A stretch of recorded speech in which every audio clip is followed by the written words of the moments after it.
can't keep away. My heart, it's the heat and the steam of the city. Oh, it's got me running, and I just can't break. So stay, don't leave me, mama, 'cause it's getting so hard.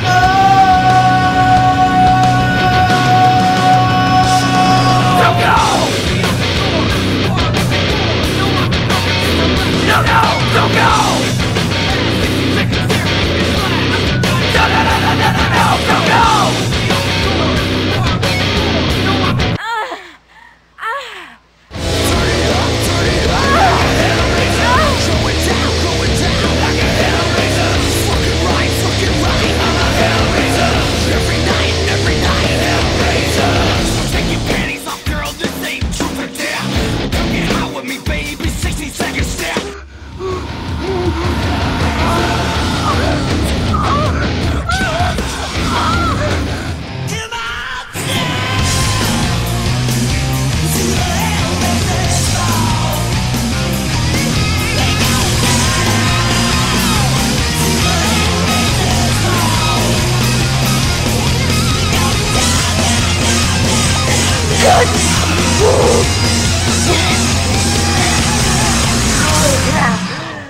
I love you.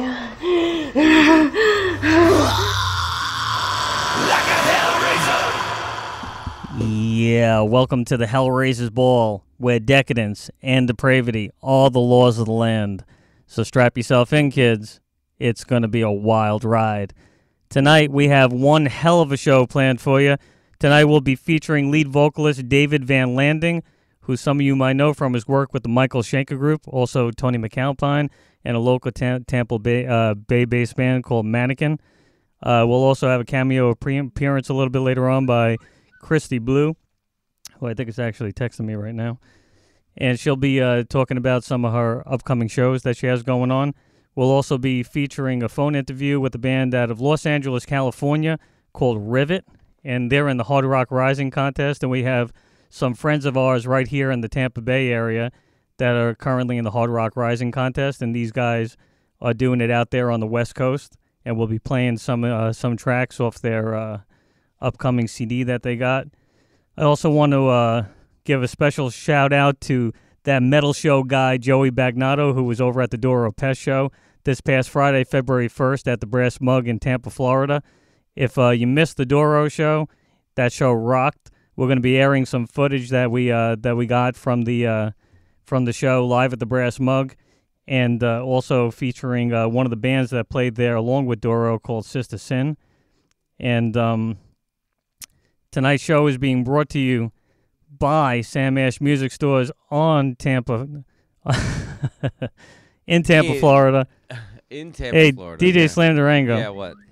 What are you It's doing? on Dale Mabry Highway, right? It's on the highway, yeah. It's on the highway. There's only one highway. There's only It's one Dale highway. Mabry Highway. Sam Ash Music Stores on Dale Mabry Highway. Go to Sam Ash Music Stores and see sales manager Eddie Keffel, and he'll give you some great deals on some new gear or trade in your old gear. Some of you may have seen the flyer that we had up just a little while ago. Hellraisers Ball is doing the first ever Hellraisers Ball pub crawl on Friday, February 15th. For more details, email hellraisersballrocks@gmail.com, or my phone number is actually on the flyer. You can also, if you want to sponsor the event, give us a call or shoot us an email. There's going to be 5 stops starting at the Hard Rock Casino in Tampa, Florida. And we're going to hit 4 different venues and 4 different bands, beer and a shot at every stop. If you don't drink draft beer or do shots, you can get a mixed drink. If you just want to come along for the ride, that's great too. There's going to be prizes, giveaways, pub games. It's one price for the whole thing. Everything's all inclusive. We have discount hotel rooms available, free AAA tow to go, and it's going to be one hell of a wild ride. So give us an email at hellraisersballrocks@gmail.com for more info, and we'll let you know all the rest of the details. And that's it. So DJ Slam Durango, you were over at What's going on? You were over at the Brass Mug on Oh, it was a great show. on Friday, man. February 1st. Epic. It was an epic night. It was, wasn't it? Yes, it was. Doro, she was amazing. She the was, interviews wasn't she? that we got that night were, I mean, even with Sister Sin's singer, what was her name again? Ivy. Yes. So. No, sorry, it was Liv. I Wasn't thought it it was Liv? Aaron. Wasn't it Liv? I thought no. No, Sister Sin. I know. I'm messing with you. Because you couldn't remember her name. No, we had you couldn't remember there that was a name. band that we didn't get a chance to cover, right? And that was what was the band that opened before them? Oh, the opening band? Oh, yeah. There was a young. What was it?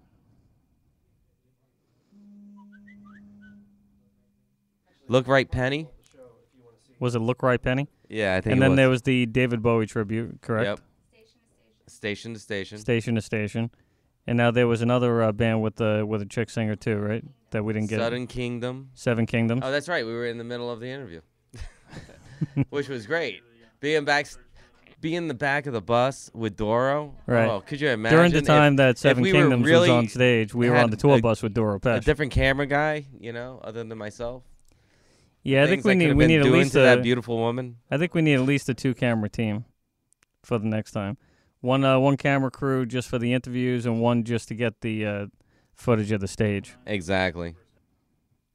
I got some pretty good footage, but most of the footage that I got of Doro and Sister Sin were from the side of the stage. Okay. And then I got a few good front stage shots. And the audio, believe it or Once not, we get the tapes, is pretty good. broadcasted, probably through the iMovie here, Right. using the IMAX that we have, which Right. is an amazing program. Actually. Well, we'll I actually- don't know what you're using at your house, but I'm using Pinnacle. Pinnacle. Yeah, actually. Wow. Yeah. And Windows Movie Maker. If I Hang have on a hard second. I time got with a that call program. coming in. Hang on. Do we have a call coming in? It's Christy Blue. Is it Christy? Christy, you're live on the Hellraisers Ball. No, she's not live on the Hellraisers Ball. Oh, you're talking to her out she- there? I think she's. Where are you now? Oh, Oh, is she here? Somebody's got to let her in? Yeah, there's a side door, Christy, so just come out to the side door. Yeah, let her in. And so, what did you think of... Hello? What? You didn't bring any of your swag from the show. No, dude. You made- no, I'm not you made giving out you like a my bandit. wallet, Wiggy. No. It's a Yankee hat. I got a Doro Pesh. How did we get swag, by the way? Do you remember? Yeah, from the merchandise girl. From the yeah, but how did we get it? I refuse to answer that question on the grounds that it may incriminate me. You know how I got my stuff? How did you get it? JC. I think No, I everybody was standing there everybody with got the it a little camera bit and she different was way. grabbing my ass. Was she grabbing your She ass? was every Are time you she serious? went by me, and I said, "Can I get a hat?" She said, "Sure." And I said, "Hey, what was her name too?" Kat. Kathleen. And she's a licensed massage therapist, right? Right, I have a card right here, Yeah, actually. I'm looking for that too. So. Yeah, What is- what I is think, her I think last she name, wants to Drevick? be plugged It's too. Kathleen Drebick, Yep. and she's a licensed massage therapist, but she also does the merchandise booth for Doro, and I think she does some other bands as Yeah. well. I got a note here. She says if you go up to her and you go, "Cat, squeeze my ass," you'll get a free T-shirt. Is that does that work for anybody? Because we have people listening right now. They may actually show up at some of the Doro shows. I would definitely let Cat squeeze your ass because you'll get free shit that night. See, I didn't have to let that happen. I just told her I was the host of Hellraisers Ball. Okay, yeah, that's your story. You get 6. I know what I saw. That's the truth, Actually, the whole truth, I think and nothing but the truth. So help was me it God. Jessica. But now or- I believe that Matt Powell has a different story, Hey.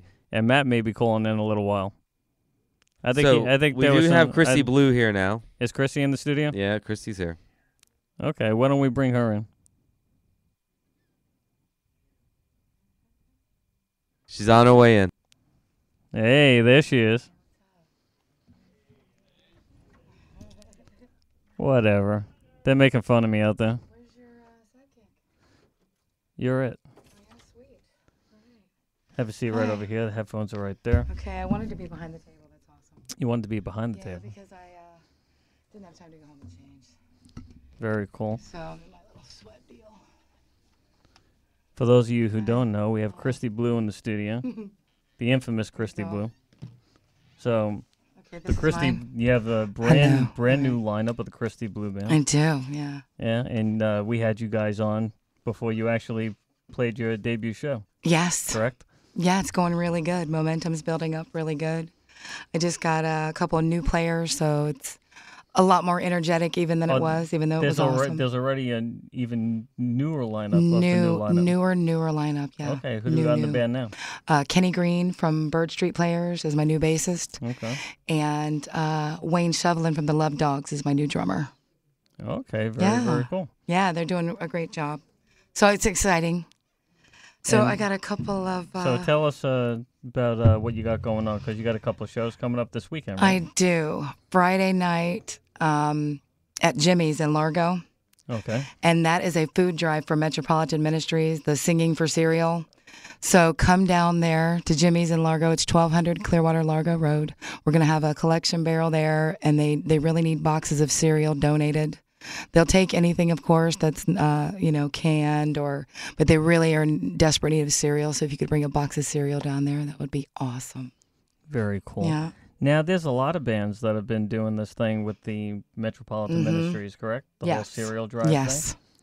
thing? Easy way to give back to the community, Because I know Adrian Primadonis, the vocalist of Papa Cherry, they did a cereal drive for the Metropolitan Ministries, right? Yep, same thing. Eileen from Phoenix, correct? Yeah, she's actually the one that's kind of running it.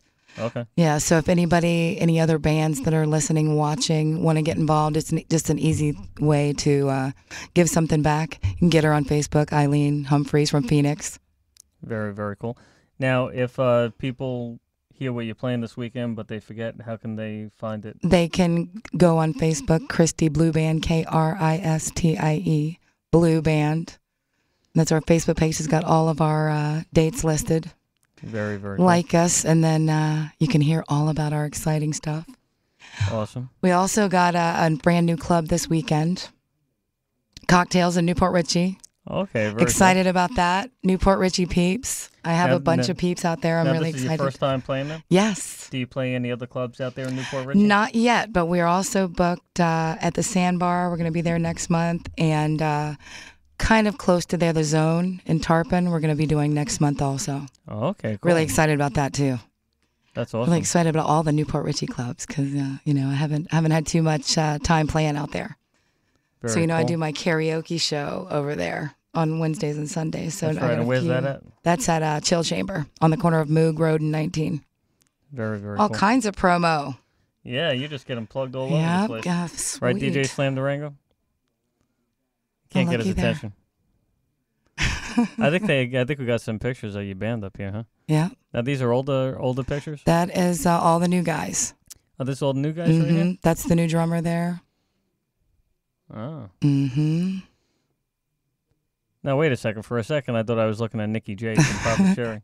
I can see, and you know what? Lance kind of has a well, little mic. the black and white photo at least. It does, and Lance Yeah. kind of has a little mic thing, so it's sort of like a. That's why I thought they were old photos. Right. Exactly, and that's Kenny, the new bassist, right there. There's actually that's his son Connor. That's Wayne's son Connor, and he brought him to rehearsal earlier tonight. And he's 8 years old, and he totally tore it up on the drums. He was playing Wayne's drums. Hey, I know that guy. Yeah, that's Kenny from Bird Street Players. I've known him since I was 14. No, I mean Wayne, the drummer. Oh, Wayne, yeah.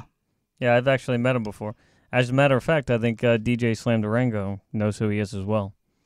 Does he look familiar to you? The drummer? Take a look. Yeah, actually, DJ Slam Durango and I think have a photograph with That's a good one, right? with him from a couple of years ago. No Awesome way, drummer. really? Yeah, Yeah. yeah, actually, Where was that at? yeah. He was friends with Nikki. Remember Nikki? Oh yeah. Oh yeah. Who went Met back at up to the New York? we met him at the old Brass Mug, Yes. Absolutely. right? I think they were doing the what was that, the Metal Militia or whatever. Meow Lisha. Militia Yeah. Yeah. Yeah. was Yeah. going on. Yeah. Yep. I think Shannon Fox runs the Meow Militia, and I Yeah, think and it's there's the one. third There's year actually running. one coming up, isn't Yep. It'll be 4, right, or something like that. So. there? Yep. Very, very cool. Hey, look off to the side. Nobody can see it at home, but that looks like me over here, right? Yeah. What are they looking Nice, at right nice now? try. Yeah, I think he's gonna bring it up. He's looking at a picture okay. of Dave Grohl. Don't flatter yourself. What do you mean? All right, now AB it with a photo of you, and let the people Hang on one decide. second. Let me find. Why don't we run a poll and see how many people think that Side-by-side DJ? comparison. Yeah, how many people at home think that DJ Slam Durango is a lookalike for Dave Grohl from the Foo Fighters? I don't think that was even Dave Grohl. That wasn't Dave Grohl. Who No, was it? No. So what's the There was another guy what's that the looks like call-in Dave Grohl? number? What's the Yeah. call-in number if they Yeah, want to call? Because I told if anybody wants to call and talk to Christy, give us a call at 813-639-8255 or That's 813 talk if you don't know how to write down a number. Right, It's talk at the end. 813-639-TALK. But some people get confused when I say talk. 639 talk. Right. Yeah, I sent out like a text blast, so I was trying to get some people to call in. We'll see. Okay, very cool. So tonight you had a rehearsal. Mm-hmm. How did that go? It was good. I was late. You were late for your It's own rehearsal? shocking. That never happens. It just happened to. Yeah. Yeah, no, it was late starting, but it was It good. happens to me. We got through some good stuff. Put in a I was late for my own show tonight. couple new ones. You Hey, were? No, yeah. Hey, did you see this picture of me from that night? This was pretty good. Is it? Oh, I is think that that looks like me. is If that a I go back picture of to you? the other picture, hang Now on wait a second. minute. Am I not in that picture as well? You're in that picture. Yeah, Watch, I think I'm watch. somewhere Look. around there. See the guy at the end? Okay. He's got that same stare into nothing. Yeah. He's got that blankness about him. Yeah, I don't know what that is, but Yeah, I do, but I'm not going to comment. there I am again. See? There you are again. All right, I Looking can at see. the sun. I can see a little bit what And you're I saying. think actually we have a lot more pictures from that night that we could probably steal, right? I didn't put any on the Do you know who those women were USB drive. in that picture? No, why don't you tell me? No. Who was the blonde? She's a new Let me friend put that my, glasses on. I have on What is it Facebook. again? Diami? Yeah. Yeah, the photographer. Yeah, what is it? Hair Metal Mansion. You know that magazine? Yes, I do. As a matter of fact, she had told me that night that she knows me, and then I was trying to put two and two together to figure out where I knew her from. What are you looking at, by the way? I'm looking at the monitor right in front of me. No, but I mean, like in this picture, what are you looking at? The camera. I don't see your Hold on. eyes. I was low profile. I'm messing with you. I'm just messing with you. I want some headphones like those. My brim was low. You want headphones like these? I right? do. Where'd you get those? I brought them from home. You did? Yeah, they're my personal Well, I headphones. mean, where did you get them in the first place? I'll bring them next time I come. You know, I don't remember, but they work really well. I know. Plus, they look cool. I know what you got to avoid though, is the closed air headphones that close everything out, the noise canceling ones. Those are terrible when you're broadcasting, because you sound like a deaf mute. Mm-hmm. Okay, gotcha. But these actually have like a little air hole that kind of lets the sound out, Okay. and they're real clear. They work out great. Very nice. I'll tell you where you can get a pair of. Do you got some? Did you take some video at the Tommy Rock CD release party? Yes, I did. Actually, we aired a whole bunch of it. I didn't see it. Yeah, So, you can I go can back. go back in like archives, right? Yeah, you can go back, and actually, I spoke to Tommy about actually putting it took like a phenomenal amount of time to actually edit everything down into separate clips and transfer the files and everything. But now I've got just about all of it, all the clips edited down. I told him I'm going to put it all together for him. Nice. And so he'll actually be able to start airing it and probably we'll put it up on YouTube. Or Oh, whatever, cool. So you'll be That able to was get cool. Very copies of it. nice. Yep. And we're thinking about doing that for a lot of local bands. We actually started as an experiment, just going out and doing the video ourselves, and it seems like a lot of people like it. We're going to be Oh, yeah, it's really cool. we're going to be airing video footage from the Doro Pest Show at Brass Mug in a little while. Yeah, cool. All right. So I'll watch it from the... Yep.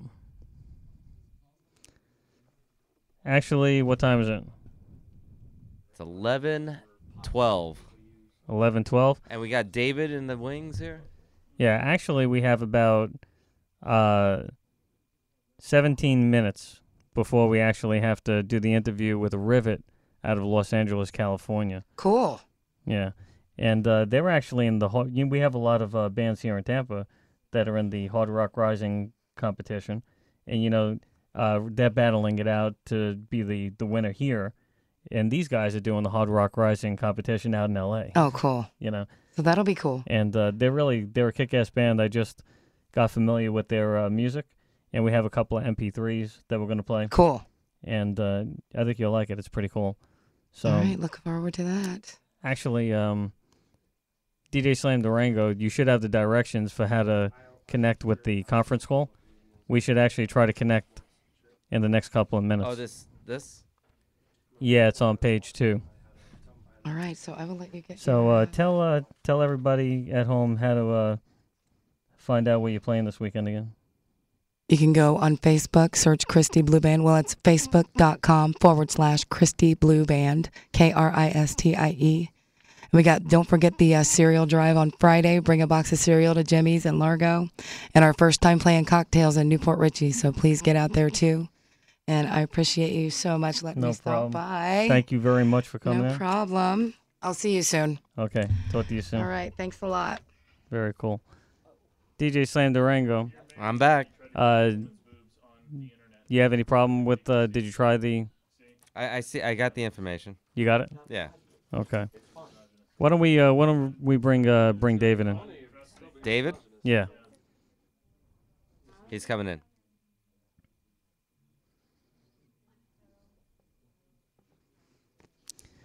In just a moment, we're going to have David Van Landing, lead vocalist from the Michael Schenker Group, coming in. And David's going to be talking a little bit about his music career and some of the things that he's got going on. And actually, in the meantime, DJ Slam Durango, maybe we can actually play the Sister Sin video from the Brass Mug and bring that up first.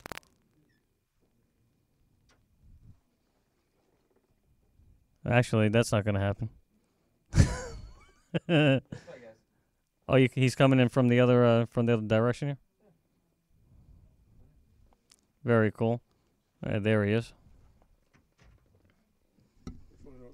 Right over here. Just grab any headphones. Very cool. So how you doing tonight, David? Good. Tired. Tired? Yeah. Long day? Long day. I thought I should have brought my onesie and a teddy bear. That'd been good. Yeah, you should have brought like a blanket and a pillow. You could have crashed out. We got plenty of room. Yeah, I see that. Yeah. Actually, we got it set up now where we can have live bands play right here in the studio. God, how'd that sound? What does that sound like? We haven't tried it yet. I can't imagine that. As a matter of fact, unless you do like an acoustic thing, that would be good. Yeah, I think an acoustic thing might be okay. And, well, if we use electronic drums and use direct boxes, I think it'll sound pretty good. It might. I would test it out first. I wouldn't want to be the first band to come in and try it. Let's put it that way. Yeah, you're probably right. We did it in the old studio, and we didn't have any acoustics whatsoever. And it actually, it turned out pretty decent. Well, that should be interesting. An unplugged thing would be good, though. Yeah, I think that would be pretty neat in here. So for those of you at home that are watching that don't know David Van Landing, David, why don't you tell the people at home a little bit about yourself? God, my career started back in the 80s with Mannequin, which we used to tour through here. I don't know. Where did you say we were from? Mannequin? Where'd you say Mannequin was from? When you opened the show, what'd you say? Well, you guys, are you a local Florida band? No. No, you're not. No. Where That's why I said you? I thought I heard him say Tampa Bay bass band or something to that nature. Okay, so where's Mannequin originally from? Baltimore. Baltimore. Mhm. Okay, Baltimore, Maryland. Yeah. Okay, Yeah. cool. So Now, at some point did the band relocate here? nope. Or no? Nope. So you went from Maryland to where? LA? We went everywhere. Okay. We were our biggest markets were Houston and Minneapolis, Louisville, Dallas, Phoenix. Okay, very cool. Which after Phoenix, I mean, we played every major city in the United States at least once. Very cool. Yeah. So now, how did the band actually come about? Well, Mannequin was a Baltimore-based band before I got involved with them, and it was a short-lived band, but it never escalated to the level that the version that I was in, got to. I mean, at one point in time, we were the highest paid unsigned rock act in the country. Oh wow! For at least 3 years in a row. Yeah. So I mean, it was the big thing was that the talent in that band, and I'm not just saying it because it was my band, it was amazing, and we just made a lot of bad decisions that those typical, we should have gone with this producer and we should have gone with this manager, and we made made some bad decisions. Yeah, I think that happens with a lot of bands. I think that's probably what holds a lot of bands back from getting signed more than talent. Oh, yeah. Just making the wrong choices as far as, who to trust. Well, if everybody says that, if I could go back in time with the knowledge that I have now, I'd be a millionaire. Right. And that's true. Right. If hindsight was 20/20. But after Mannequin, and that band, Mannequin broke up in 1990. I left the band and I went with Tony McAlpine, and I did his whole North American tour. Wow! And playing with Tony it was amazing. We also call it the porn tour. At least that's what I call it, because we ended up in every adult bookstore, in every strip club, in every city.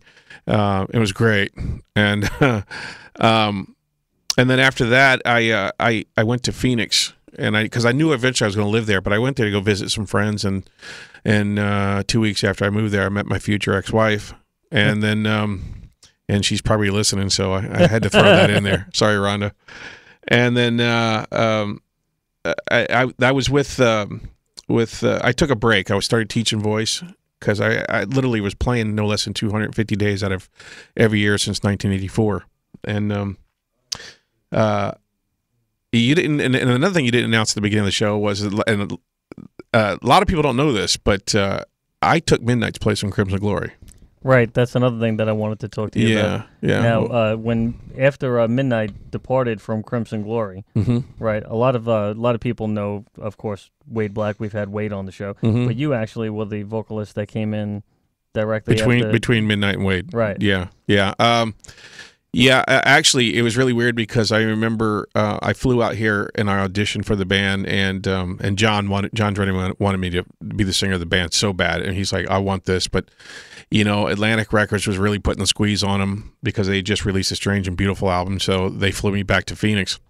And before John put me on the plane, he goes, I'm going to tell you right now, man, he goes, because they were getting ready to do a show, I believe at the Rocket Club or somewhere here in town, and he goes, you're gonna be back. He goes, I promise you, you're gonna be back. And literally, I was back like 5 days later, oh, wow. And I flew in that day without rehearsal, and I did a show with them that night. Wow. And because they ended up firing Midnight, and the funny thing is that I have no ill will against Midnight whatsoever because I never even met the guy. It's really weird. I never met him. You never met him at all? Never met him, not once. And I mean, obviously we knew who each other were, and but I've never met him, and it just and obviously I never will. And it was just the closest thing that I've come to meeting him was when we did the tribute thing with up at Prague Power in Atlanta. Okay. And so, but anyways, the Crimson Glory thing, we ended up doing a short little tour across the United States, and then we ended up doing Foundation Forum. And, I got to a point where, and I think the other guys did too, I just didn't want to do the Crimson Glory stuff. I mean, Okay. I dug the songs, and I liked the direction that the Strange and Beautiful was going. Right. Because we ended up doing another band after that called Erotic Liquid Culture.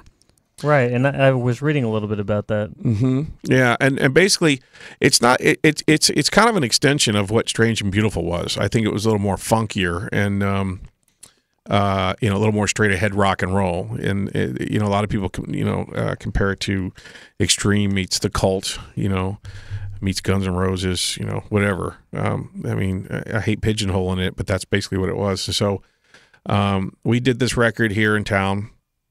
And then I had I actually financially paid for the mixing process of it, and we did that in El Paso, outside of this really nice studio out in El Paso, and we had Neil Kernan come in and mix it. And if anybody's familiar with Neil, Neil's been around forever. He did Dokken and Alone Again and all that stuff, and he did Queensryche's Rage for Order, and Right. yeah, and he's a great producer, and I still keep in contact with him. Awesome.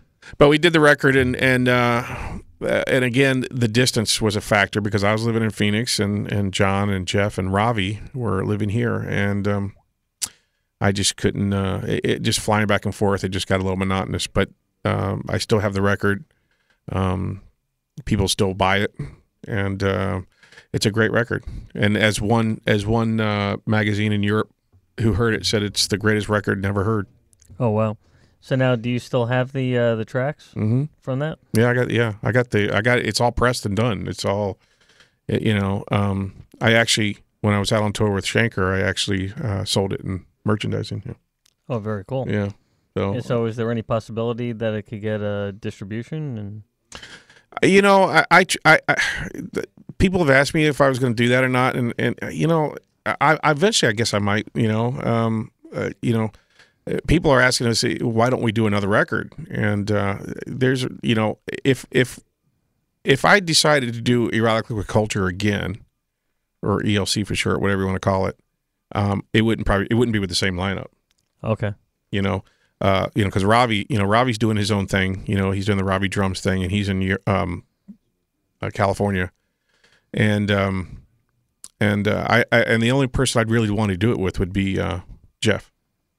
So Right. Jeff Lords on bass. Very cool. So if I ended up doing it again, but I thought about putting it back together and using guys in this around here, and because somebody asked me if would I be willing to do that, and I've thought pretty hard about it. So. Yeah, I think that would be great. And then possibly if you did decide to get it to the point where it has a final lineup and a CD, then maybe you could distribute the original Yeah. album. Well, I can guarantee you this, that if I do put the ELC thing back together, I would want to do another record, or either just record 4 more songs, and eventually I'd probably redo the artwork on the ELC thing, because that was one of the problems I had if I was going to distribute it, was that the artwork was extremely explicit on the inside, and it was if anybody knows what a daisy chain is, Yeah. okay, I actually had a lot of people who have seen it think that it's that we got the picture from somewhere, and they were actually 8 girls that I knew, and they came into a warehouse, and we brought in 25-foot scaffolding, and we lay the girls on a sheet on a floor, and we put them in a circle completely naked.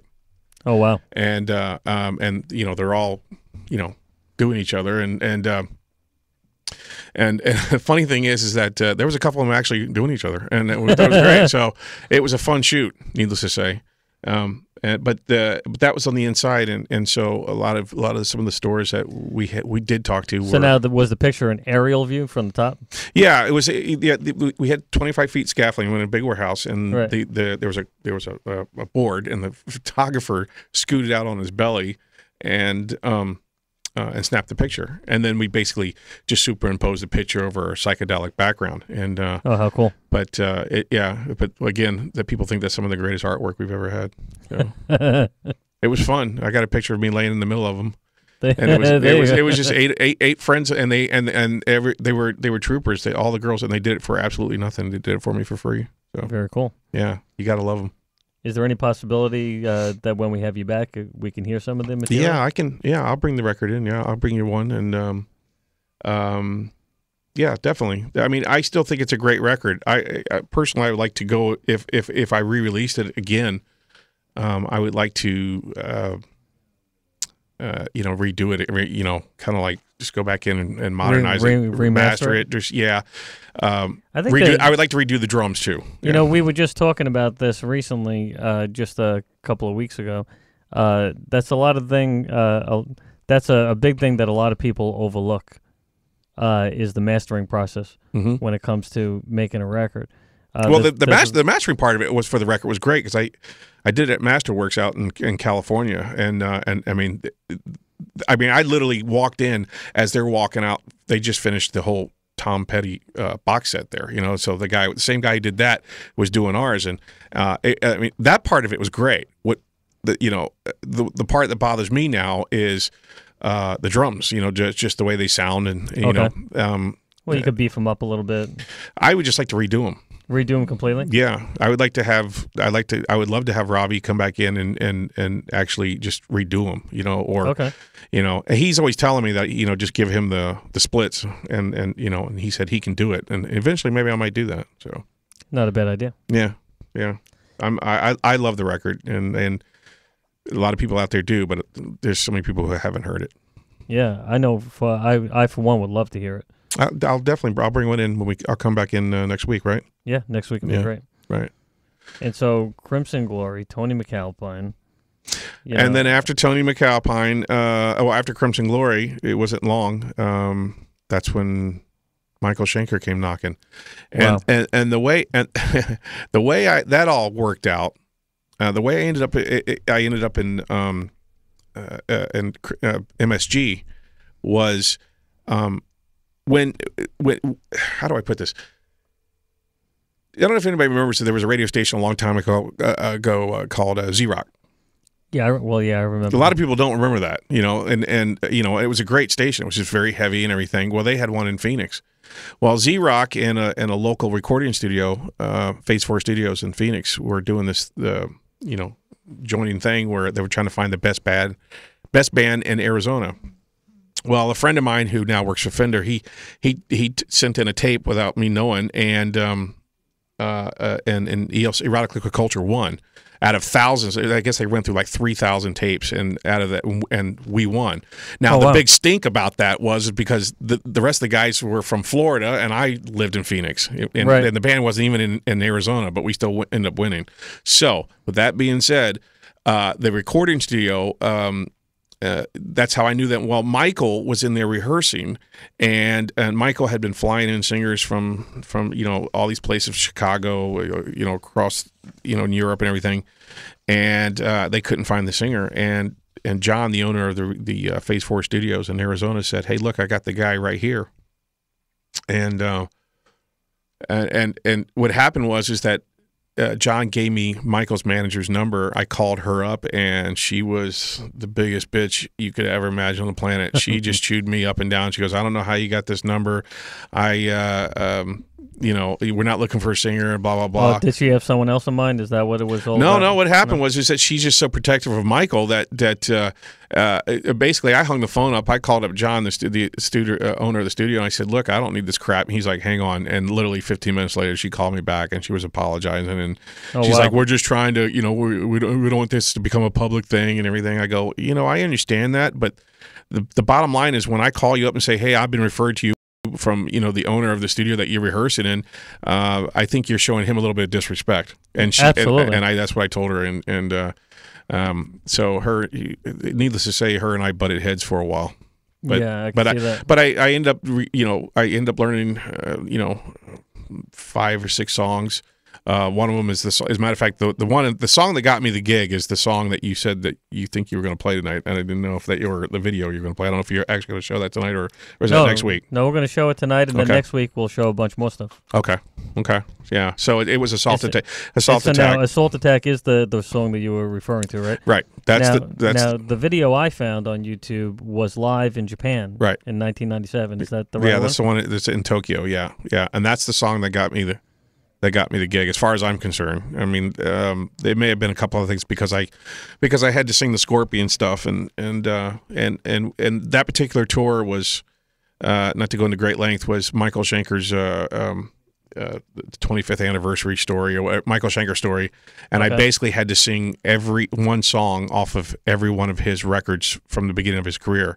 Oh wow! And that started back all the way with the Lonesome Crow record. I had to sing "In Search of Peace of Mind," and when we did the show, it went in chronological order. It went from the beginning, So we started out from the beginning of "In Search of Peace of Mind" all the way up to now, whatever. That had to be incredibly challenging. It was incredibly tiring. There's a lot of diversity in those. Because I had to sing. I started out. I had to sing, Klaus Main's Scorpion stuff, and then I had to do, Phil from UFO, and then, and then obviously he went back to the Scorpions again, and then I had to do the MSG, and then I had to do the UFO, and then I had to redo the Robin McCauley stuff, and then he had another singer named Leif. I had to do his stuff, and then Graham Bonnet, and the list goes on. I was just going to say, and Graham Bonnet was he the original singer? He was the original singer on Assault Attack. Yeah. Right. And and nothing against Graham, but I was told, and this came from pretty reliable sources, that this particular song, that I think this is the reason why Michael hired me, was because he said that Graham had a hard time reproducing the song live, and I came in and did it, and I'm very proud of that song. It's a very hard song to sing. Yeah, and as very well you should be, because I got a chance to listen to it quite a few times before. Oh, did you? Yeah, before tonight. And amazing vocals, kick-ass live performance, just a really great job. The thing I would love to have heard you do a studio version of it. Well, that's the whole thing. That's the $64,000 question. That's the question that I get from every interview that I ever did, that I have done, especially on the last tour we just did, a few months ago. I did, 4 or 5 interviews while I was out on tour, and they all asked the same question: how come, you haven't done anything original with Michael? And your guess is good as mine. And Michael's even after every tour, he says to me, "Okay, we're gonna do something." Even after this tour, literally the day after the tour, he sent me an email telling me, that he loved what I did. He goes, "I was a trooper." Because it was a very difficult tour, because we did like 32 shows in 45 days. And oh wow. And he just said, I'm going to be sending you some stuff here, and and then but Michael moves in mysterious ways, and I don't sit around and wait to see what's going to happen. I just do my thing, and if I'm available when he comes knocking again, and I'll do it. So awesome. Yeah, it would definitely be great to hear for sure. Well, I would love to do something with Michael, and I think that I got a lot of ideas in my head, and he knows that, and I honestly believe that eventually, after 15 years of working with him, that I will do something original with him. Yeah, that'd be great. And but he's always shown a lot of confidence in me to reproduce any of his stuff live. Very cool. And I think we have a conference call lined up with the band Rivet out of L.A. Do we have that hooked up, DJ Slam Durango? Actually, it's Dan Gale. You got a caller that just called in. He's been waiting patiently. Okay, I think we have a call for David. Actually. Oh, okay. Okay. Do we have him on the line right now? He's on the line. You're live on the Hellraisers Ball. I don't hear anybody. Is this the call for David? I believe it was, yes. Caller, are you still there? You're live on the Hellraisers Ball. Dan Gale. What is his name again? Dan? He just hung up. Anyways. Can we call him back? Got his number? Yeah, I got it right here. Okay, let's give him a call back. Bring, bring. Really? We call people back? Yeah, we do around here? He's calling all the way from Anchorage, Alaska. Yeah. I don't know what's happening with the program. I'll check it out. Skype went down last time. Did the Skype go down? Yeah, this happened to us. Oh, okay. All right. Well, while we're waiting, do we have the conference call on the line with the band Rivet? And then we'll come I back. said they did not answer earlier. Oh, they didn't. Okay. All right. Well, we'll keep on trying. Barry, did you bring the beer? I got the moonshine. Do you got the moonshine? Hey, you might as well go get it now. Yeah. Do you really? No, it's in the other Oh, truck. shit. I wrecked my vehicle getting your guest here tonight, Jason. I hope Did you really? Yeah, he yeah, did. Yeah, right I in saw. front of I his saw the whole thing. condo. I saw the whole thing. He was backing up. I'm like, no, crash. And Nice. this guy's hitch opened up his side of his quarter panel like a can opener. yeah. Holy shit. Oh, yeah, it's a good one. But the guy came out. He's like, he didn't do nothing to my truck. Go ahead, And so that was it. No, yeah, it's going to be another out-of-pocket for me. Oh, boy. Such is life. Such is life. That's right. Duct tape, man. Duct tape fixes everything. That's right. Yeah. That's what they say. We should have him It fixed a calling lot back of stuff in. for me in the '80s. Unfortunately, I'd be in prison now for that. Actually, in the meantime, why don't we, while we're waiting for the phone calls, He'll call in 1 second. maybe we could bring up the video of David in Japan with Michael Schenker. And and the one thing I'm proud about this record is because the live video is you didn't fix anything. What you hear is what you get. Very cool. So. And this is Michael Schenker featuring David Van Landing, Assault Attack, right here on the Hellraisers Ball.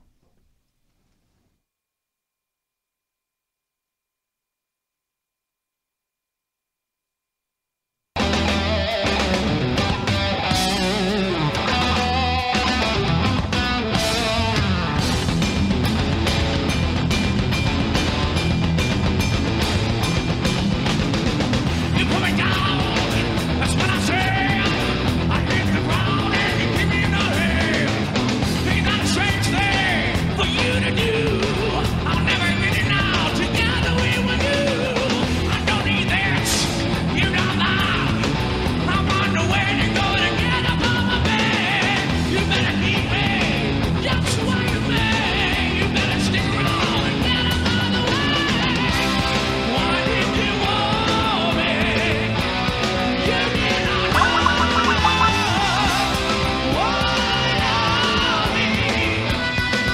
Welcome to Reservation of Slot Conferencing. Enter your conference code, followed by the pound or hash sign. the things that make it draw the line. So what it takes, what it's from you.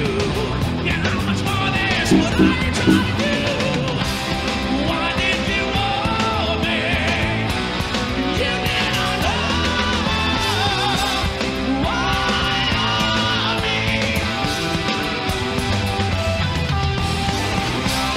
Why did you want me? You did not know why me.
Yeah, Michael Schenker featuring David Van Landing on lead vocals, live in Japan. Assault Attack. Yep, love it. Amazing rendition of that song. Thank you. I mean, just some of those notes are just unbelievable. It's a great song. Graham really. Actually, I hate Graham for that because. Yeah, and we're going to come back and we're going to talk about a little Okay. bit more about the song and some of the other stuff. Okay. I believe right now we have the band Rivet out of Los Angeles, California, on the line. Hello. Yeah, how's it going? Yeah, what's going on, guys? You're live on the Hellraisers Ball. Awesome to be here. Thank you so much. Very cool. And for those of you that are listening at home, we have a band out of L.A. that's currently in the Hard Rock Rising contest out there called Rivet. And we got the four guys on the phone. Do we have all four of you on the phone? Yeah. Yep. Okay, we have Slate on Actually, vocals, 4. Matt on guitar, Tom on bass, and Brian on drums. Yeah, that's right. Absolutely. Hey, don't all talk out at the same time, you know? Well, I don't think they're even all in the same room. Now, you guys are all in different locations right now, right? Yeah. Correct. And we're looking at a picture of you. You can see us. We can see you, but you can't see us. Something's not fair about that. What is he wearing? I'm waving back right off. We're LA adjacent. You know what I'm saying? There you go. So Hellraisers Ball going coast to coast tonight. This is the first time we're actually doing a conference call like this, so it's definitely different for us. We appreciate you guys letting us come on air. Oh, no problem. Now, I got a chance to talk to Tom a little bit about the band, but maybe one of you could give us a little background of the band and how it started and tell the people listening at home about the band Rivet. Well, who wants to go? I think El Capitano needs to step up to this one. Yeah, I agree. Capitano it is. Actually, with my, very well distorted guitar sound, and the combination of the Slate's very thickening vocals, we figured that we had a really great sound. Well, that's the kind of concept I was going after before I even met him. And so I started the band, he came in, and then Brian and Tom came in, and so the rest is history, and we're doing really well here in L.A. Very cool. And so now the band has been in existence for how long? A few years. We've been together for, four of us been together for about, what is it, guys, about a year, a little bit over a year, something like that? Yeah, something like that. Yeah, about a year. Yeah, we're fresh and new, on fire. We're hungry. Awesome. And so now I heard a couple of the tracks, and we're going to play a couple of the MP3s tonight. Awesome. Why don't you tell us a little bit about one of the songs? Why don't we? What song would you like to start off with? We have "Hey" and we have "Bad Boy." Well, why don't we play our anthem, "Hey"? It's to the world. It's our message. Okay, very cool. And so we're gonna go into the track, and then we'll come back and talk a little bit more. This is Rivet. Hello, you hear me? Yeah. All right. We're going to introduce the song, then we'll come back and talk a little bit more, okay? Sounds good. All right, cool. This is Rivet, Hey, right here on the Hellraisers Ball.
That was Hey by Rivet. Twice. Here on the Hellraisers Ball.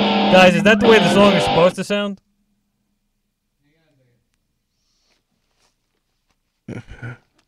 Eddie, you're fired. Now, wait a second. Why are we playing it from there anyhow? There should be 2 MP3s in the folder that I gave you. Hey, guys.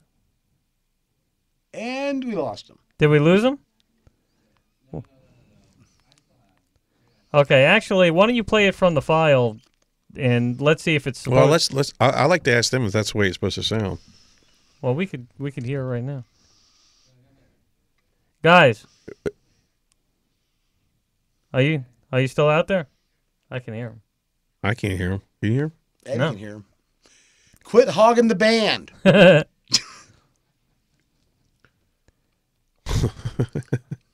Hey guys, can you hear me?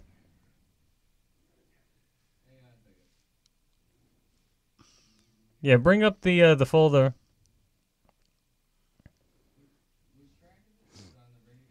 Ready to air. Go into should have been in the there should be a folder, Rivet, and go under attachments. Go under attachments. There should be two MP3 files. I was playing it from their Facebook actually. Yeah, but it should be right there. Are there 2 MP3s in there? Okay. Here we go. Let's play. So we're gonna see what this. Oh, we're sounds gonna like try now. it again. Try it again. Okay. This is Rivet. Hey, right here on the Hellraisers Ball. Again. Hey now, you got it made. I think this is the name of it.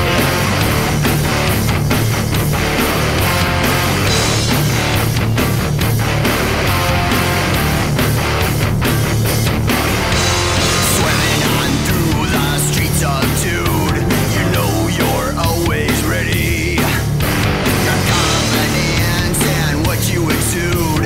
Your eyes are Christmas today. Hey, hey, now, you got it made. Hey, hey, now, you get away. Hey, hey, now, you got it made. Hey, hey, now, you get away, way down into the depths of the show. The pressure's heating up to rise and shine amongst your peers. Your will is strong and heavy. Hey, hey, now, you got it made. Hey, hey, now, you get away. Hey, hey, now, you got it made. Hey, hey, now, you get away, way down into the bar just to get one more shot of that liquid courage that makes you go.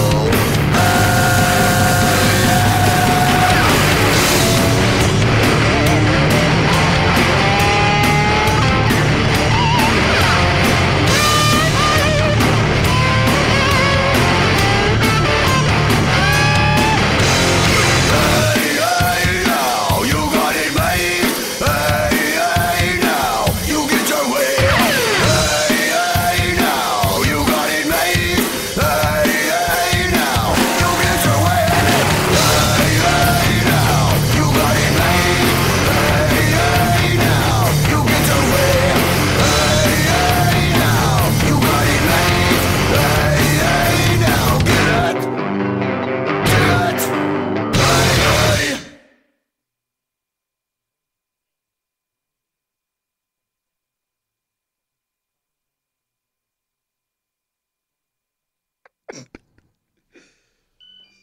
Are we still? Angie's yanking my chain. Are they there?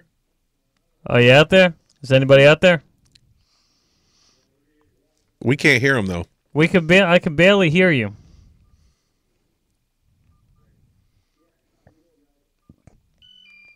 I'm getting like a wicked. Doesn't it sound like they're like drowning in reverb? I don't have them in my cans at all. No? Nothing. No. Wow. Is there any way we could reconnect? Is that going to be too difficult to reconnect with them? Well, you can hear them well in the control room, right? You can hear them? DJ Slam Durango? Yeah, but that. You know, I know I've been in the business 35 years, but my hearing is not that bad. No, I hear them. It sounds like almost like a very low reverb. Check it out. We'll just make the guy scream at us. Angie says to pull your earlobe. Here. No. Yeah, see if you could. I have nothing. Check 1 2. Check 1 2. Can you hear me now? Actually, this was not plugged in. That might help. What wasn't plugged in? Mine, but Here, there's mine's plugged in, right? No, but check it out through my ears. Talk to him. Guys, can you hear me? Angie wants you to. See, what I'm hearing is a slapback from the control booth. Hang on a second. We're experiencing technical difficulties. Please stand by. We'll have the problem fixed ASAP.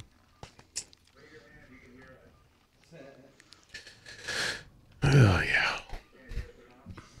Obviously, you guys could hear us, right? Oh, there we go. Okay, that's a little bit better. Yeah. We can hear you. Oh, now I can really hear you. Did we find the right wire? Now the whole studio can hear you. Yeah. Yeah.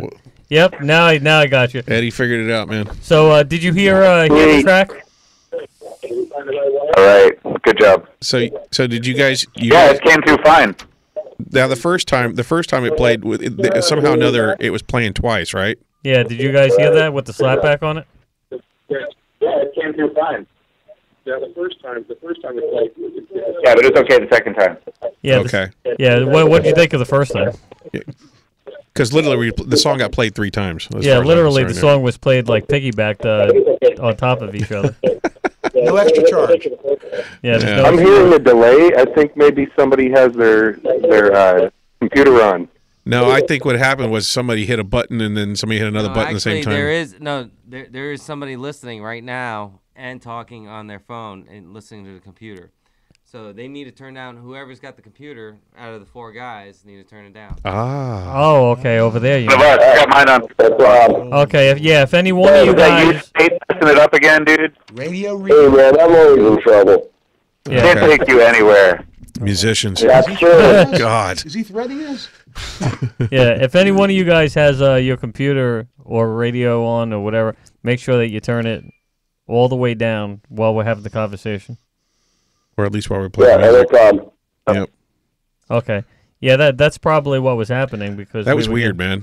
Yeah, that was really odd. Yeah. As a matter of fact, at least on our end, I don't know about over there, but what they heard. But I know for us, it was. You know, I want to actually once the show is over, I want to replay it and see if it broadcast that way.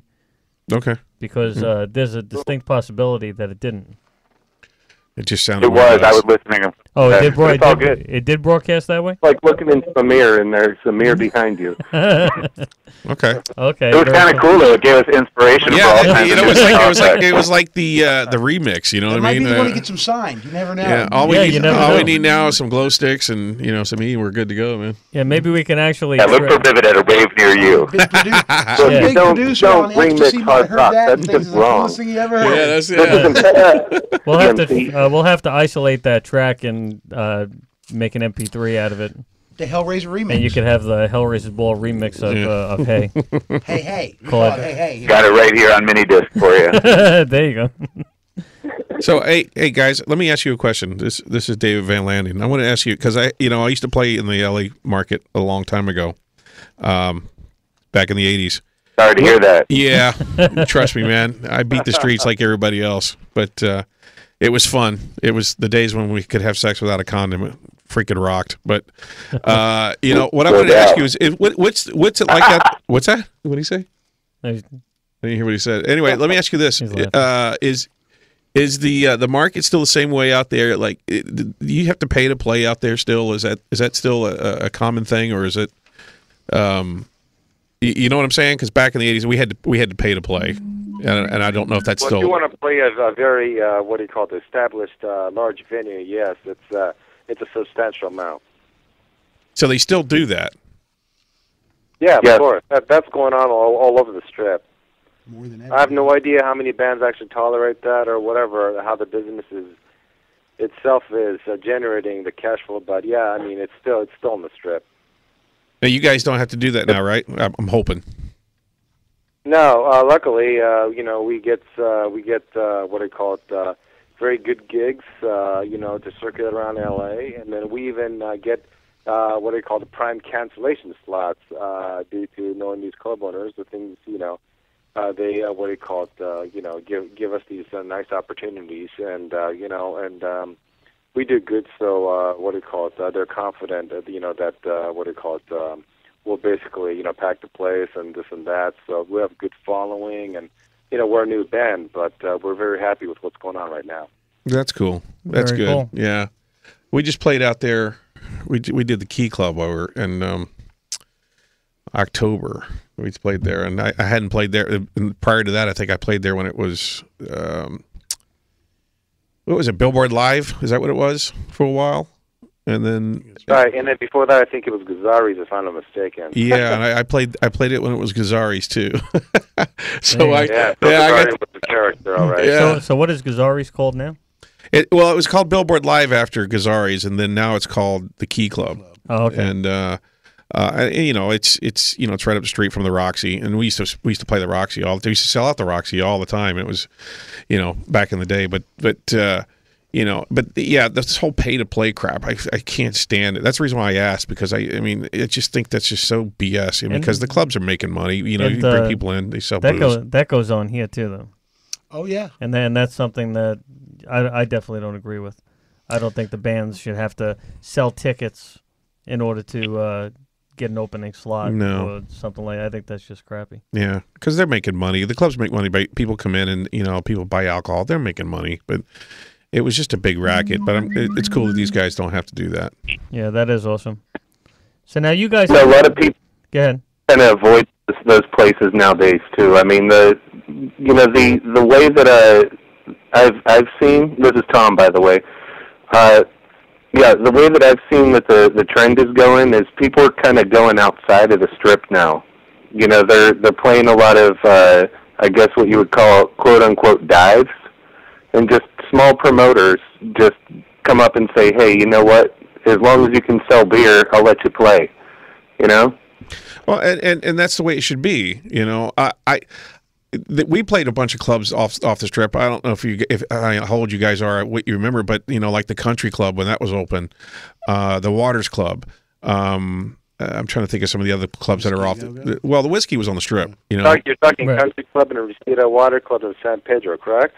I believe so. Yeah, I think that's where it was. Yeah. Yeah, I mean, back in those times, I mean, it's not that far away. I mean, the thing is, economy was different, everything was different, and what do you call it? We were not, depending on computers, so to speak, and there was no eBay. It's like it was all legwork, and scouts were out there, bands were busting their ass, and every effort was basically, kind of like meant something. And yeah, I mean, it was no pay-to-play thing, and actually bands, if I'm not mistaken, I mean, we were actually getting compensated for what you bring in, and like you said, they profit off the alcohol, and not to mention the parking facility next to the club. They charge an arm and a leg and some, and I mean, they're making zillions of dollars. And for a band to pay to play like that these days, I mean, there's definitely something wrong with the picture, because back then it was all, done the right way.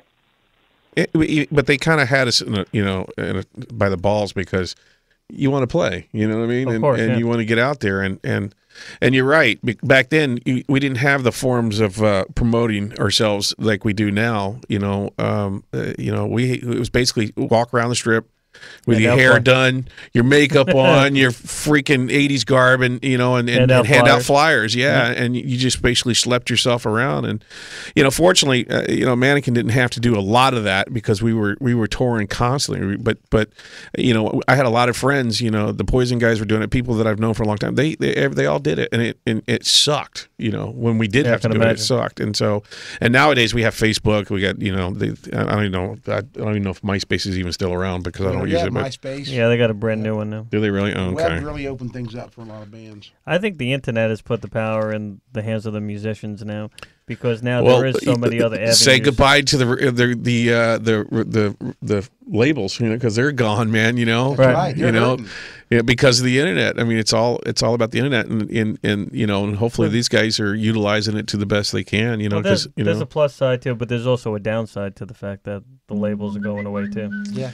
Well, I personally, I don't, going through all the crap that I've been through with labels, good riddance, because as far as I'm concerned, they've, they basically made you or break you, and now it's in our hands now, now Right. we can go out and do stuff like what we're doing right now. Just having these guys on here right now, being able you couldn't do that in the 80s, you just couldn't do it. So Very true.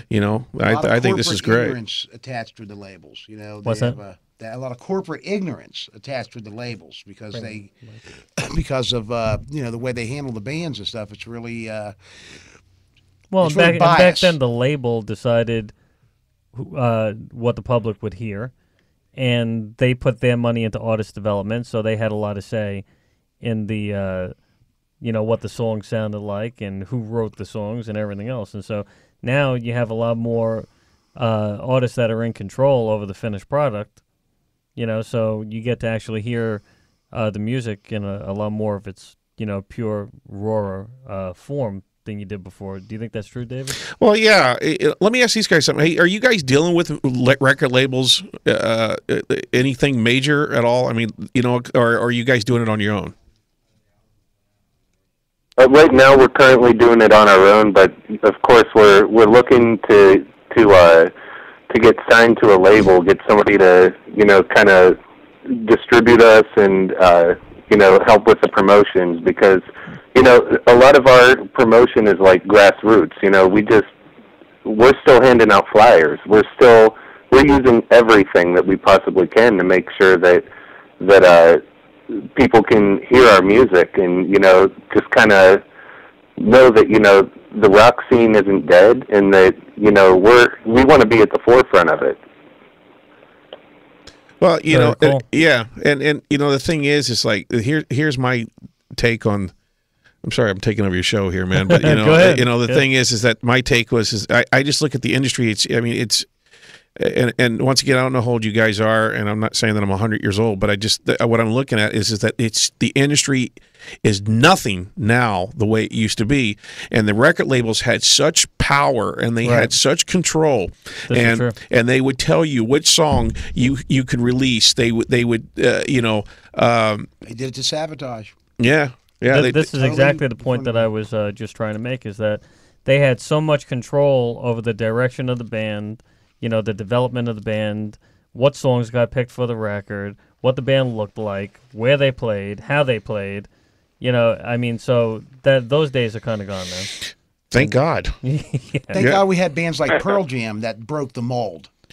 Well, I'm not going to agree with that either. Downside. No, there's a downside to that because grunge killed the 80s. But Right. Yeah. I But the concept of I don't it. know if David agrees, but I think Nirvana and Pearl Jam just double fisted the whole metal scene and just totally annihilated the whole. in Alice in Chains. Yeah, Yeah. Alice in Chains to some degree.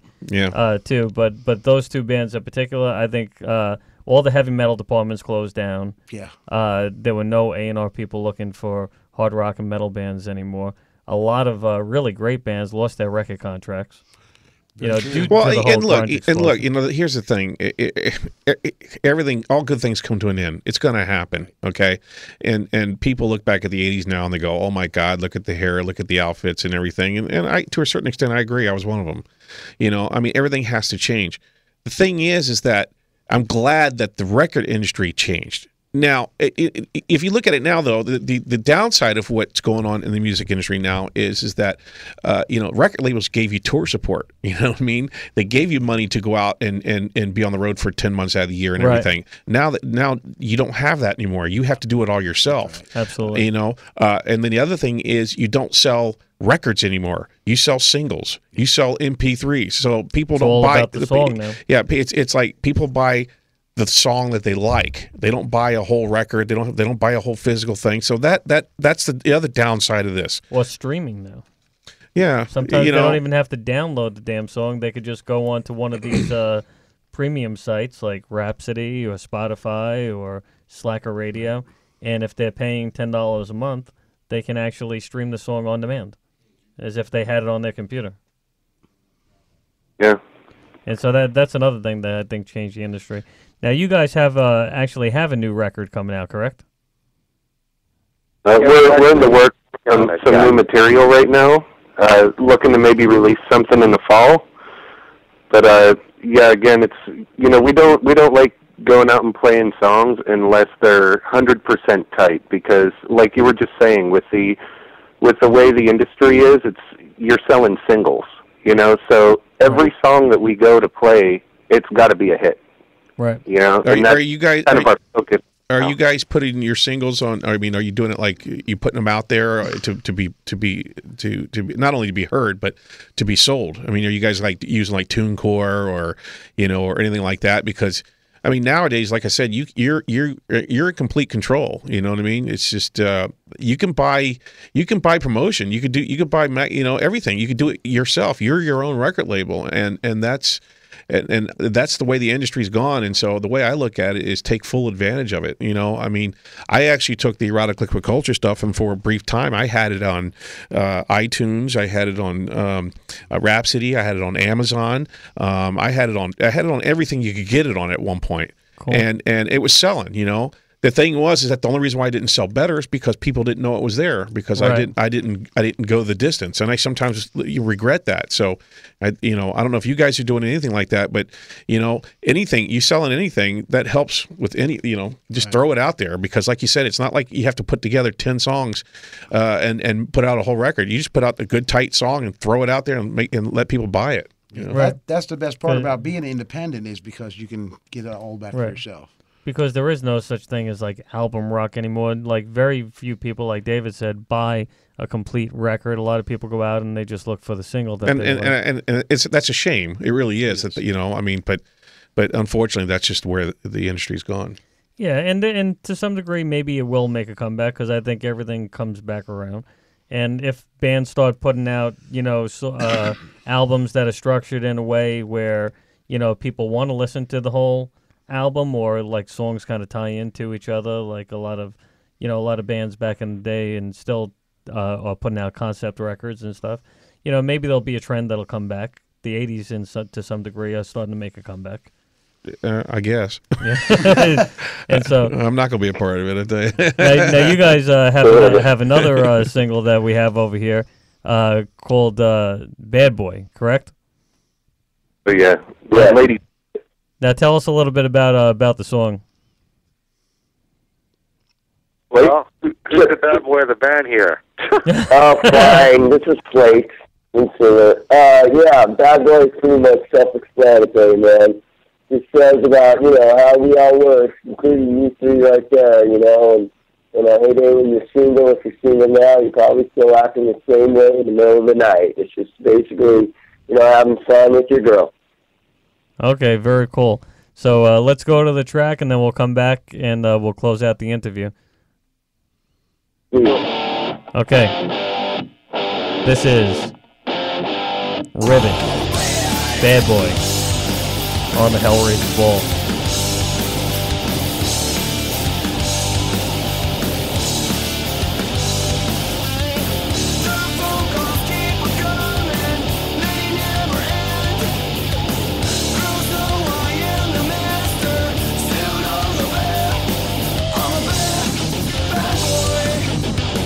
Bad boy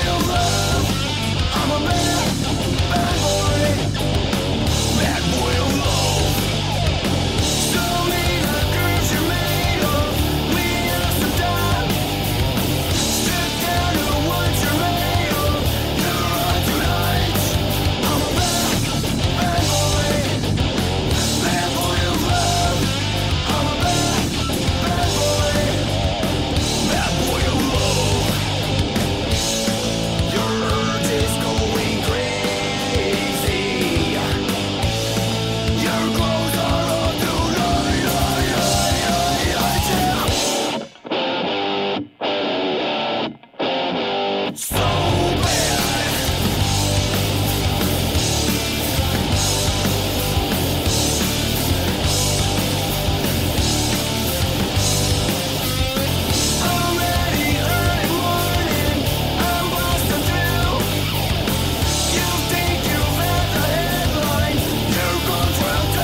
Rivet, Bad Boy, right here on the Hellraisers Ball.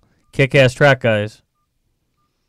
Thank you. Yeah, excellent song. So you guys are currently in the Hard Rock Rising contest, correct?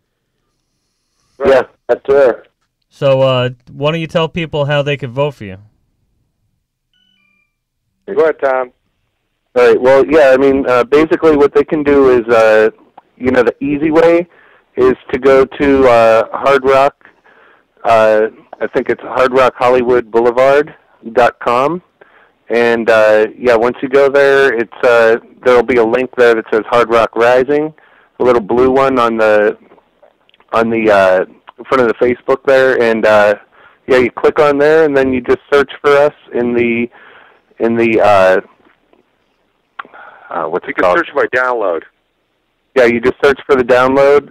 It's all alphabetical, so you can just go to where the R's would be. I think it's around 16 or something like that. And then, just once you get to Rivet, you click on the download button, and voila.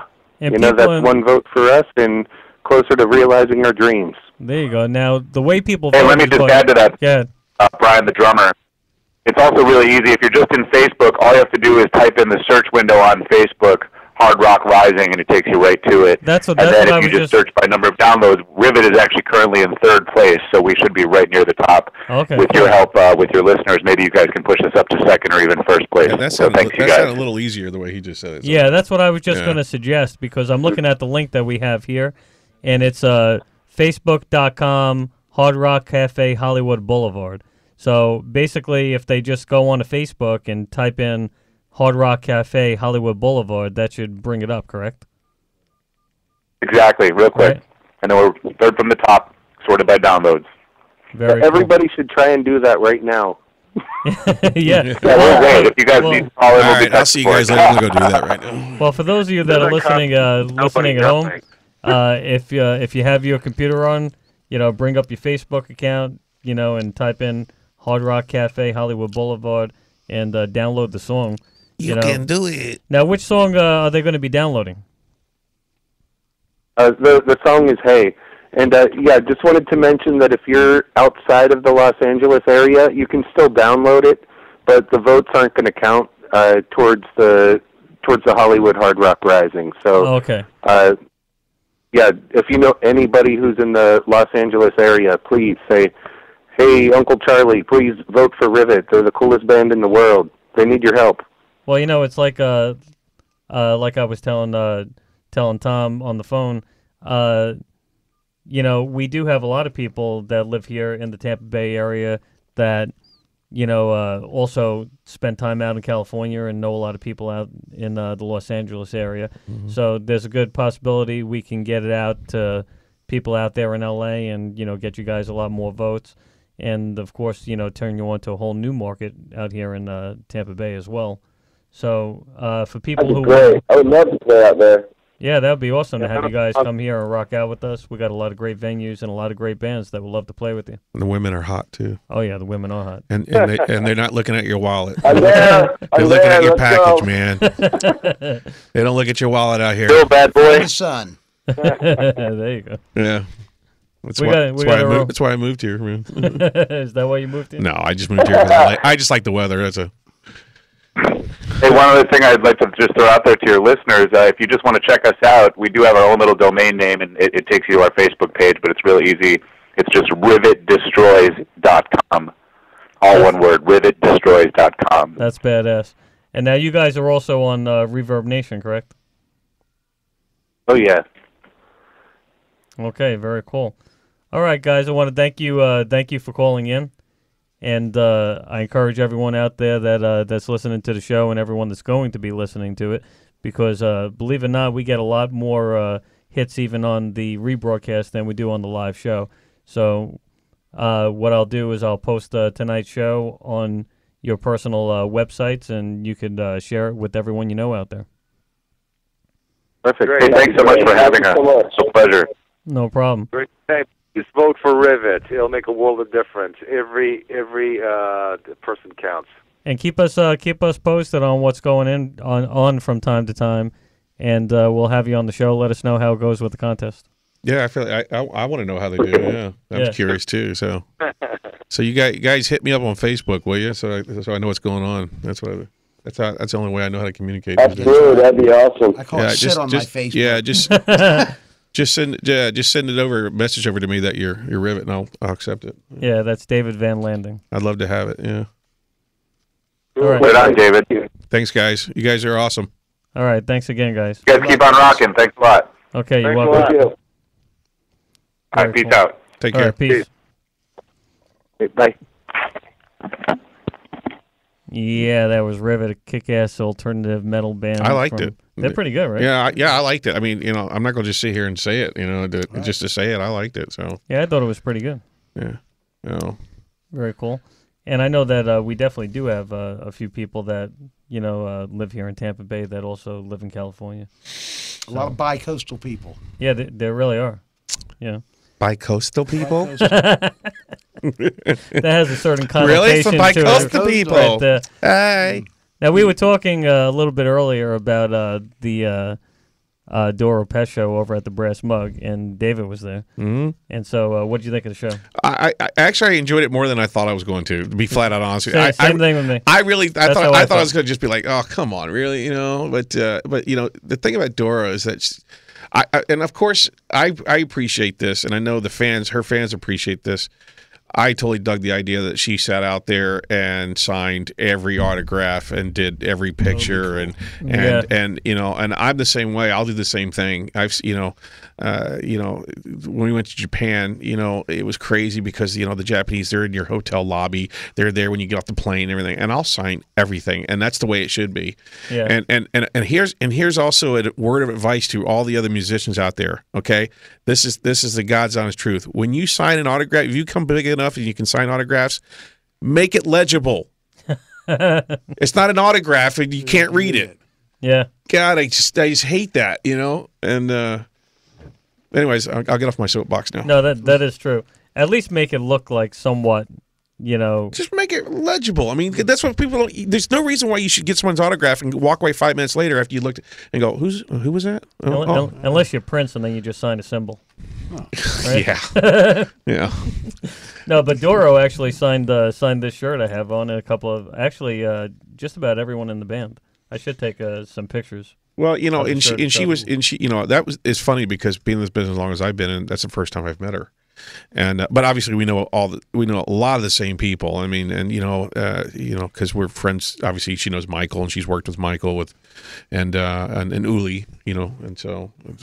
And actually, she's also personal friends with Raleigh Feldman, the guitar player from Den of Thieves, and formerly of Circle to Circle. Yep. And shout out to Raleigh, and I actually brought. Raleigh's watching right now. Yeah, I actually brought him up while I was interviewing Doro on the tour bus. And we're actually going to show the entire interview next week. As a matter of fact, I think we may be downloading some parts of it, right now. Who's the singer of Den of Thieves? Oh, Angie Campbell. Angie Campbell, she's watching too. I just said that so we could say her. I just said that so we could say her name. That's why I said that. Yeah. Actually, Angie and Raleigh, and I believe Johnny Osborne are going to be on the show next week. When you hear. Oh, they are. Yeah, and they're going to be talking about. Den of Thieves and some plans they have for a brand new project. And I'm looking forward to having them in here again. Oh, okay. That should be great. Great guys, great musicians, and Angie's a great singer. Yeah, she is amazing. Yeah. And definitely it's funny, taking the band to a whole new level. And I told several people, and I told Angie, I said I've seen 4 bands since I've moved down here. And they were all chick singers. Every one of them. Prior to that, I hadn't seen a chick singer in a band in 10 years, So it's like... It's just it must be Tampa. So as a matter of fact, I was telling one of them was Dora. Hellraiser Hottie number 13, Patrice Pinnacle. She was like, I don't think there's enough female singers in Tampa Bay. I was like, are you serious? I was like, we got to get out of the house more often and actually. Yeah, exactly. Well. Because there's a lot of female-fronted bands and really good female-fronted bands. Yeah, here in the Tampa Bay area. And this means that Tampa Bay has more male groupies than any place on the planet. That's a good point. Well, it's weird because and I hope the female singers here don't take this the wrong way, because I'm going to try to say this as delicately as I possibly can. I've seen a lot of female vocalists and singers in the band, and for some reason, they just don't sell it.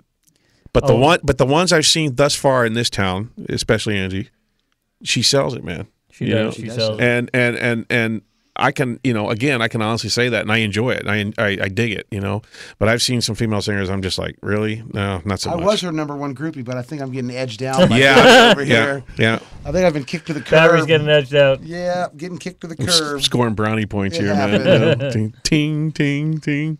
I'm getting the messages are coming in. Are they? You're getting smiley faces. No, it's not. No, not even her. Just the whole thing. I mean, Yeah. Oh, we're on a time limit here. Huh? Yeah.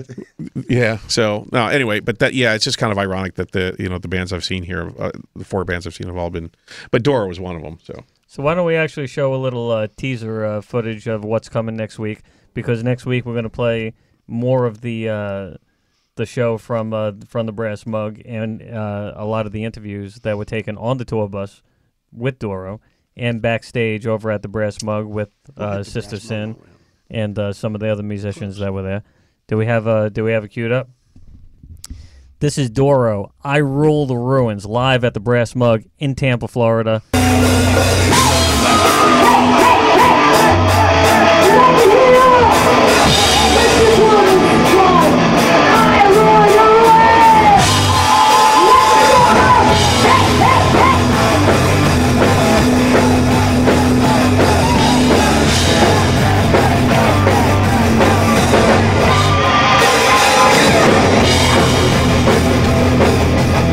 White side!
Yeah, that was Doro live at the Brass Mug in Tampa, Florida, last Friday, February 1st.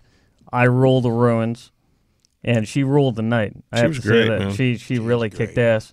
Did a great job. Her Hey, voice did you was see that clear and picture with powerful. Matt? What's that? The picture of Matt and her at the end of the night? Oh, there you go. There's my buddy Matt Powell with Doro. Actually, there should be pictures of us with Doro as well, shouldn't there? Yeah, there is. Somebody took. So one. why aren't we somebody showing those photos, DJ Slam Durango? He did one hell of a job at Prague too. I saw Somebody took one. Somebody took. Who was it? Yeah, I want to see my picture. Who was the guy? Charlie? Come on. Is that who was taking pictures? There was at least 3 taken. What was that? Who's the guy? Who was the guy taking pictures that night? My friend Matt. Was it Matt? I thought his name was Charlie. No. Gar. I'm surprised Gar wasn't there taking pictures. No. Gar would not go to that show. There was a guy there. There was a guy there named Charlie. I think he was taking pictures too. There was more than one person taking photographs. Yeah, and I was hoping it because I said, "Hey, dude, take a picture of Dora," and he did, and he goes, "I'm friends with you on Facebook," and I go to look at him and go, "I looked on Facebook. I don't know who this guy is." So I'm never going to get that picture now. Well, maybe we could track him down. It might come up with a tag. Yeah, we could probably track him down. Because I'd love to have the picture of her. She's a tiny little thing, man. Do you have the picture of Doro and me? No. How come you got the one of you up but not me? I'm sensing sabotage. It's funny how that works, huh? Well, see if you can find it. I know it's on Facebook. Anyhow, it definitely was a great night. There are a lot of pictures from that night. We'll try to track down the one with you, and before next week, and we'll put them all together and show some of them on the show. And we have not only the video footage that we took from the stage, like what you just saw, but we have some straight-on shots of the stage, and we have like just about the full night. A whole. There's one of the pictures right there. Hey, good shot of me and Doro Pesh, but I didn't see it come up on the screen. There I want you to promise me that when I come in next week that there's on YouTube there's a video of on the G3 tour we saw it. Did you see the video of Brian May? I saw the G3 tour on YouTube. I didn't download any of the files. It's the one. It's somebody. There's a bootleg version of when Brian May from Queen got up with us at Wembley Arena in London. So so it's great, and that's probably one of the highlights of my career. Being able to be up on stage and being shoulder to shoulder with Brian May. Legend. Yeah, that absolutely had to be amazing. Yeah, I mean, seriously, it was. I remember it distinctively, just standing there, shoulder to shoulder, thinking to myself, and saying, "God, I was listening to the guy when I was in 4th grade." So yeah, you let me know which videos you want to show next week, and we'll make sure we download them, and we'll get them up next week for sure. Yeah, and we're actually gonna see if we can get approval from Doro and Sister Sin to actually play their current, official videos that they have, that are like on YouTube and MTV and stuff like that. So if it's on YouTube, can't you in that open domain? You can, yeah. I don't think you have to give permission, do you? No, I think it's open for us to play it live. But as far as us to rebroadcast it and actually run it as a part of our video later, I think we need permission. Just like when we went on the tour bus and we interviewed them and stuff, we asked ahead of time, do we have permission to air this footage? Blah, blah, blah. So, I don't know. There's a small technicality there. We can actually air it during the live broadcast because it's on YouTube and it's public domain. People could go on and just see it. But if we want to rebroadcast it or monetize the videos later on, get permission then easy, we need permission to actually include it. So, I don't think that should be a problem, though. I wouldn't think so. Yeah, not at all. And so I definitely want to put a shout out to Doro and the rest of the band. They were really accommodating. And the people from Sister Sin, they were awesome. We have some backstage interviews with them as well. And Heather, Brass Mug. And Heather from the Brass Mug. She was awesome. And Joey Bagnato from that metal show. And actually, he's going to be using some of the footage that we shot over at the Brass Mug for his birthday party. Very cool. Up in Pittsburgh, I believe. And so we're going to send that out to him, and hopefully, we'll get some people exposed to the show that haven't heard of Hellraisers Ball yet. I know he called Eddie Trunk from the Brass Mug and mentioned Hellraisers Ball. That's cool. So that's actually pretty cool. I want to thank Christy Blue for coming down tonight. I want to thank the guys from Rivet for calling in and putting up with the technical difficulties we had with the songs early in the broadcast when we first started playing it. But I'm thinking that you might be right. That might be the song that gets attention for him. Might be. And I want to thank Dan Gale, Gale Force Promotions in Alaska, for calling in. Always a good friend and a partner of mine for many years. When did he Sorry, when did he call in? He tried. We got Skyped. Oh, is that what it is? Yeah. Okay. He got Skyped out. I was going to say, did I miss something? I was like, when did we talk to him? You didn't get a chance. We had a pre-talk, and then yeah. Well, we'll try to get him to call in next week. Yeah, we'll have David on bring again more next quarters week. to put in the. Yeah. And of course, I want to thank David Van Landing for coming down and Thanks for having me, man. Sharing the video with us and telling us a lot about your music career. I'm looking forward to next week having you down again and talking to you some more. And of course, I want to mention before we wrap the show, the first ever Hellraisers Ball pub crawl that we got coming up on Friday, February 15th. It's going to be a wild ride. It's the post-Valentine's Day Anti-Love Broken Hearts Off Our Assholes tour. Oh, and love Zappa. We have VIP deluxe packages available. I didn't mention that earlier. Everything's all-inclusive. You pay one price for everything. The transportation, everybody gets on the party bus. It's going to start off at the Hard Rock Casino, and we're going to hit 4 different venues, 4 different bands here in Tampa and also in Pinellas County. That sucks because I'm going to miss that. We're going to be with 16 Seconds Steer. We're going to be at Camp Lejeune doing the Wounded Warriors thing on the 15th. And that sounds fun. Where is that going to be? That Camp Lejeune in, I think it's North Carolina, isn't it? Yeah, I think so. Is it North Carolina? Yeah, I think so. North Carolina, about 30,000 soldiers are going to be giving out T-shirts and CDs and That's awesome. Yeah. Well, the entire thing's going to be taped.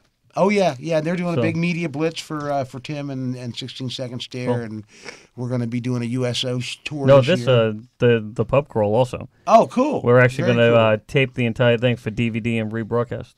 And if this works out, we're going to be doing more of them. The whole idea is to do like 4 of these a year. So you need to get me a bunch of flyer stuff to bring to Lejeune with me, and I'll stuff them in the CDs that we're giving away for. There you go. That'd be cool. And for anyone that is interested in coming on the pub crawl, shoot me an email at hellraisersballrocks@gmail.com, or if you find the flyer on Facebook, my phone number is actually on the flyer. We got prizes, giveaways. There's going to be pub games. There's going to be a different game at every single stop that we go to. Every stop, you get a beer and a shot. If you don't drink draft beer and you don't do shots, get a mixed drink. Should do Win a Date with David Van Landing. Yeah, right. Okay. Actually, we're looking. I'm throwing him on the chopping block. We're looking for a celebrity guest to have on the bus. You gonna auction him? And so maybe it will be David What day Van is Landing. that? It's the 15th? Yeah. I can't do it. You can't do it? No, I can't do it. Oh, you're killing me. Not going to be here. You're not going to be here? Where are you going? I got a thing, man. You got a thing going on? Yeah, I gotta go shoot my midget porn. Actually, hey, you talking to those guys from the Screaming Sam show we had on last week? Because that's my boys. They probably have a few clips of some midget porn. Number 2 right, DJ high Slim def Dragon? 3D porn provider in the country right Yeah, now. they were telling us, and as a matter of fact, I got to get with those guys because they're going to be sharing the link and putting the Hellraisers Ball show from last week. They share about everything. I heard they're going to put you on 3D, JC. Actually, we talked about it. Yeah. We talked about That's actually. why we want to see the hat coming alive. Yeah, the hat is going to actually come out of the screen. But I will say this: I'll do the next one.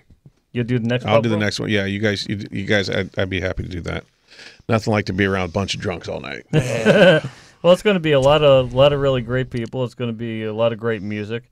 We're going to have at least 4 stops with kick-ass rock and roll bands, so it should be a great time.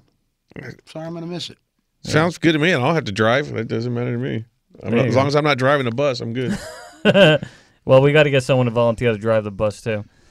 Those people will be driving the porcelain bus. DJ Slanderango's not driving the bus. No. He said no. Nope, I'm on vacation after tonight. We might have to get Zwackenstein to drive the bus. I didn't think he has an A-class Actually, license. I do have that night off. Vince has got an A-class license. Do you have that night off? I think I do. So see, it could work out just fine. Tonight's show was being brought to you by Sam.